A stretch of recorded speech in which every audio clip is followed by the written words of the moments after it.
Atos 27. Quando foi decidido que navegássemos para a Itália, entregaram Paulo e alguns outros presos a um centurião chamado Júlio, da corte imperial. Embarcando no navio Adramitino, que estava de partida para costear a Ásia, fizemo-nos ao mar, indo conosco Aristarco, macedônio de Tessalônica. No dia seguinte, chegamos a Sidom. E Júlio, tratando Paulo com humanidade, permitiu-lhe ir ver os amigos e obter assistência. Partindo dali, navegamos sob a proteção de Chipre, por serem contrários os ventos. E tendo atravessado o mar ao longo da Cilícia e Panfilha, chegamos a Mirra, na Lícia. Achando ali o centurião um navio de Alexandria que estava de partida para a Itália, nele nos fez embarcar. Navegando vagarosamente muitos dias e tendo chegado com dificuldade defronte de Cnido, não nos sendo permitido prosseguir por causa do vento contrário, navegamos sob a proteção de Creta, na altura de Salmona. Costeando-a penosamente, chegamos a um lugar chamado Bons Portos, perto do qual estava a cidade de Lazéia. Depois de muito tempo, tendo se tornado a navegação perigosa e já passado o tempo do dia do jejum, admoestava-os Paulo, dizendo-lhes: Senhores, vejo que a viagem vai ser trabalhosa, com dano e muito prejuízo, não só da carga e do navio, mas também da nossa vida. Mas o centurião dava mais crédito ao piloto e ao mestre do navio do que ao que Paulo dizia. Não sendo o porto próprio para invernar, a maioria deles era de opinião que partissem dali, para ver se podiam chegar a Fenice, e aí passar o inverno, visto ser um porto de Creta, o qual olhava para o nordeste e para o sudeste.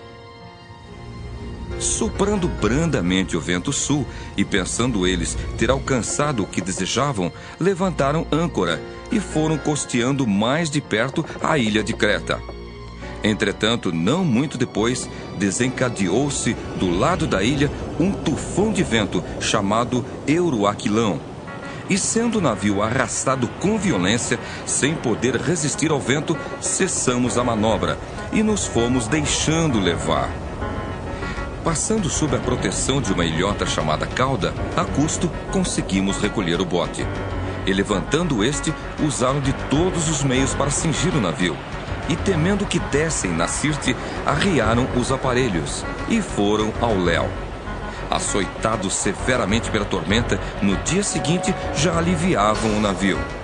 E ao terceiro dia, nós mesmos, com as próprias mãos, lançamos ao mar a armação do navio. E não aparecendo, havia já alguns dias, nem sol, nem estrelas, caindo sobre nós grande tempestade, dissipou-se afinal toda a esperança de salvamento.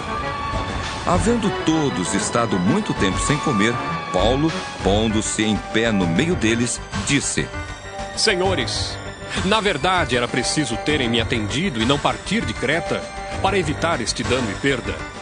Mas já agora vos aconselho bom ânimo, porque nenhuma vida se perderá de entre vós, mas somente o navio. Porque esta mesma noite, um anjo de Deus, de quem eu sou e a quem sirvo, esteve comigo dizendo: Paulo, não temas. É preciso que compareças perante César. E eis que Deus, por sua graça, te deu todos quantos navegam contigo. Portanto, senhores, tende bom ânimo, pois eu confio em Deus que sucederá do modo por que me foi dito. Porém é necessário que vamos dar a uma ilha. Quando chegou a 14ª noite, sendo nós batidos de um lado para outro no mar Adriático, por volta da meia-noite, pressentiram os marinheiros que se aproximavam de alguma terra. E lançando o prumo, acharam 20 braças. Passando um pouco mais adiante, tornando a lançar o prumo, acharam 15 braças. E receosos de que fôssemos atirados contra lugares rochosos, lançaram da popa 4 âncoras e oravam para que rompesse o dia. Procurando os marinheiros fugir do navio e tendo arriado o bote no mar, a pretexto de que estavam para largar âncoras da proa, disse Paulo ao centurião e aos soldados: Se estes não permanecerem a bordo, vós não podereis salvar-vos. Então, os soldados cortaram os cabos do bote e o deixaram afastar-se. Enquanto amanhecia, Paulo rogava a todos que se alimentassem, dizendo: Hoje é o 14º dia em que esperando estáis sem comer, nada tendo provado. Eu vos rogo que comais alguma coisa, porque disto depende a vossa segurança, pois nenhum de vós perderá nem mesmo um fio de cabelo. Tendo dito isto, tomando um pão, deu graças a Deus na presença de todos, e depois de o partir, começou a comer. Todos cobraram ânimo e se puseram também a comer. Estávamos no navio 276 pessoas ao todo. Refeitos com a comida, aliviaram o navio, lançando o trigo ao mar. Quando amanheceu, não reconheceram a terra, mas avistaram uma enseada onde havia praia. Então, consultaram entre si se não podiam encalhar ali o navio. Levantando as âncoras, deixaram-no ir ao mar, largando também as amarras do leme. E, alçando a vela de proa ao vento, dirigiram-se para a praia. Dando, porém, no lugar onde duas correntes se encontravam, encalharam ali o navio.